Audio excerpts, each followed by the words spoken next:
सुमन को backless dress पहनने का बहुत शौक था। कुछ समय बाद उसकी शादी हो जाती है, लेकिन वो अपनी ये आदत ससुराल में भी नहीं बदलती। वो बैकलेस ब्लाउज ही पहनना पसंद करती।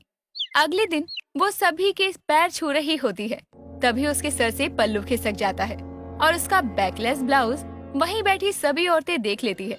तभी उसकी सास सरला की पड़ोसन विमला कहती है, आय हाय सरला, तेरी बहू को कोई लाज शर्म है या नहीं? सब अपने मायके छोड़कर आई है क्या? क्या हुआ विमला, ऐसा क्यों बोल रही है? तेरी आंखों पर पट्टी बंधी है क्या? तुझे अपनी बहू का ब्लाउज नहीं दिखाई देता?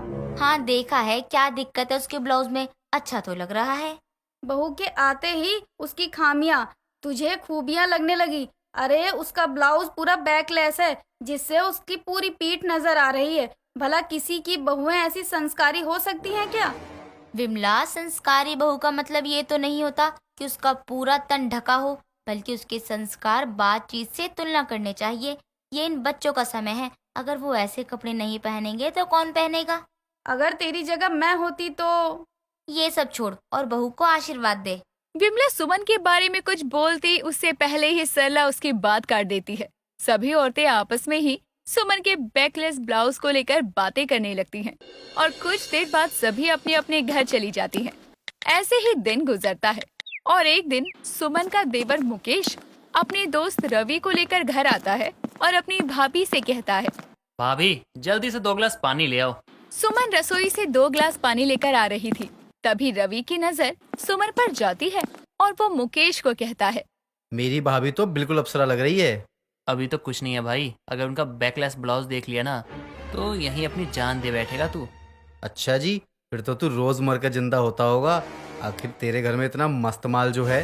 हाँ भाई, भाभी तो बहुत ही हॉट है। अरे काश इनकी शादी अगर मुझसे होती ना, रानी बना कर रखता। मैं भी। क्या? अब चुप हो जा भाई, भाभी आ रही है। अगर उन्होंने हमारी बात सुन ली ना तो हम तो गए। ये जितनी सुंदर है ना उतनी स्ट्रिक्ट भी है। मुकेश और रवि दोनों अपनी बात को अलग मोड़ देते हैं।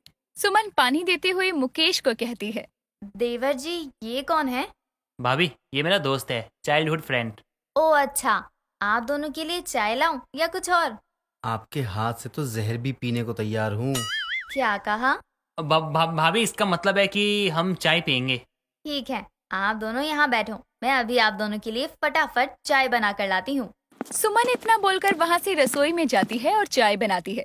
जैसे ही सुमन वहाँ से जाती है, वैसे ही रवि बोलता है, भाई एक सच बोलूं, तेरी भाभी जितनी हॉट है, इस मोहल्ले की सारी भाभियां तेरी भाभी के आगे चाय कम पानी रखती हैं। आखिर पसंद मेरी माँ की जो है। मुकेश और रवि दोनों बातें करने लगते हैं। कुछ देर बाद सुमन उनके लिए चाय लेकर आती है और कुछ देर बाद रवि भी अपने घर चला जाता है। ऐसे ही दिन बीतते हैं और एक दिन सुमन सर पे पल्ला रखकर मंदिर में पूजा करके घर आती है। तभी विमला उसको ताने देती हुई कहती है, सर पर पल्ला लेकर और पूजा करने से कोई संस्कार ही नहीं होती, बल्कि एक संस्कारी बहू को अपने कपड़ों से पूरे तन को ढकना पड़ता है। कुछ लोगों की बैकलेस ब्लाउज पहनने से न जाने हमारी बहुओं पर क्या असर होगा। अगर मैं इनकी सास की जगह होती तो घर से बाहर तक नहीं जाने देती। विमला सुमन को ताने देती है, लेकिन सुमन बिना कोई जवाब दिए अपने घर आ जाती है और रसोई में सबके लिए खाना बनाने चली जाती है। ऐसे ही दिन बीतते हैं और विमला आए दिन सुमन को किसी न किसी बहाने उसके बैकलेस ब्लाउज के लिए ताने देती। ऐसे ही एक दिन विमला हाथ में कटोरा लिए सरला के घर आती है। सरला, कहाँ है तू? हाँ बोल, क्या हुआ? कुछ नहीं, ये लो कटोरी और इसमें थोड़ा सा चीनी दे दे। क्या है ना, मेरे घर में चीनी खत्म हो गई है। विमला, ना जाने तेरी मांगने की आदत कब जाएगी। कभी खुद के घर से भी कटोरे लाकर दे दिया कर। एक तो तुम मुझे अंदर नहीं बुला रही है और गेट पर खड़े कर कर ताने कस रही है। हाँ हाँ, आजा अंदर। वैसे भी बिना कुछ बोले तेरे हलक से खाना कैसे उतरेगा? पहले तू एक कटोरी भर चीनी दे, उसके बाद बात करियो। अच्छा रुक, मैं अभी अपनी बहू से बोल देती हूँ कि चीनी लेकर आ जाए। तेरी बहू से याद आया कि तेरी बहू को बहुत ही अकड़ है। कुछ दिन पहले मैं उससे बात करने की कोशिश कर रही थी, लेकिन उसने मुझे पलटकर देखा तक नहीं। उसको अपने बैकलेस का कुछ ज्यादा ही घमंड है। हे भगवान, तू तो मेरी बहू के बैकलेस के पीछे ही पड़ गई है। कल को तेरी बहू आएगी, उसको भी बैकलेस पहनने को बोल दियो। राम राम, ऐसा कभी नहीं होगा। अगर मेरी बहू ऐसे कपड़े पहनेगी तो मैं उसको घर से धक्के मारकर निकाल दूंगी, या तो पहले ही बोल दूंगी कि हमारे घर की बहुएं ऐसे कपड़े नहीं पहनती हैं। पता नहीं तू कब बोलेगी। मैं उसको इसलिए कुछ नहीं बोलती, मुझे पता है वो कैसी है और कैसी नहीं। भले ही वो बैकलेस पहनती है, लेकिन उसके संस्कार उसके कपड़े से नहीं दिखते हैं।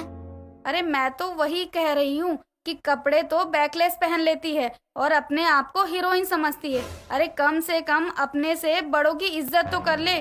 विमला की सारी बात सुमन सुन लेती है और वहाँ आती है। आंटी जी, मुझे आपसे कुछ कहना है। अच्छा हुआ बहू तू यहाँ आ गई, मैं तुझे भी बुलाने वाली थी। माँ जी, आपका काम बाद में, सबसे पहले विमला आंटी को जवाब देना बहुत जरूरी है।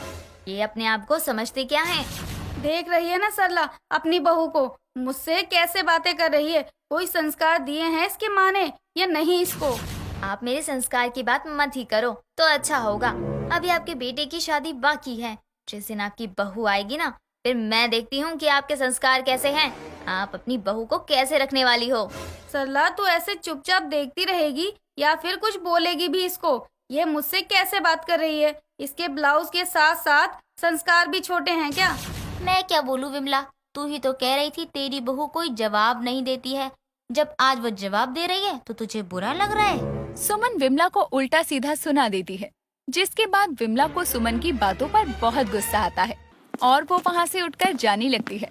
तभी सरला उसे रोकती हुई कहती है, अरे विमला, कहाँ जा रही है? अपनी चीनी तो लेकर जा, वरना चाय कैसे पिएगी? तू ही रख अपनी चीनी। तेरे बहू के मीठे बोल सुनकर ही चाय पीने से मन भर गया। मुझे कुछ नहीं लेना। और हाँ, आने दे मेरी बहू को, फिर दिखा दूंगी कि क्या होते हैं संस्कार। विमला इतना बोलकर गुस्से में अपने घर चली जाती है और खुद से बोलती है, ये सास बहू अपने आप को पता नहीं क्या समझती हैं। सरला की बड़ी बहू बैकलेस पहनकर संस्कारी बनती है ना। आने दे समय, सरला को बता दूंगी कि उसकी बहू से मेरी बहू ज्यादा अच्छी है। अब विमला अपने छोटे बेटे की शादी के लिए लड़की देखने लगती है। संस्कार के चक्कर में वो कई लड़कियों को रिजेक्ट कर देती है। ऐसे ही दिन बीतते हैं और विमला आए दिन किसी न किसी लड़की को रिजेक्ट करती रहती। ऐसे ही एक दिन विमला अपने घर में बैठकर मटर छील रही थी। तभी उसके गेट की घंटी बजती है और जब वो गेट खोलती है तो देखती है कि उसका बेटा एक लड़की के साथ खड़ा था, जिसने बैकलेस ड्रेस पहनी थी। ये सब देखकर विमला को गुस्सा आता है। अरे ओ नालायक, ये किसको लेकर आ गया तू? और चल लेकर भी आया था तो कम से कम बैकलेस वाली तो मत लाता। जिसके खिलाफ थी वही मेरे घर की बहू बनकर आ गई। अब मैं लोगों को क्या मुंह दिखाऊंगी? विमला अपने बेटे को सुनाने लगती है। विमला की आवाज सुनकर सुमन और सरला भी घर के बाहर आते हैं और विमला की बहू को देखकर दोनों हंसने लगते हैं। तभी सुमन विमला को कहती है, वो विमला आंटी जी, आपकी बहू तो संस्कारों का चोला पहन कर आई है।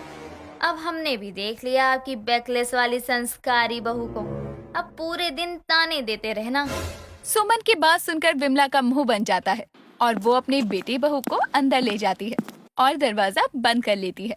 और इस तरह से बैकलेस वाली बहू ने बता दिया कि संस्कार की तुलना कपड़ों से नहीं की जा सकती।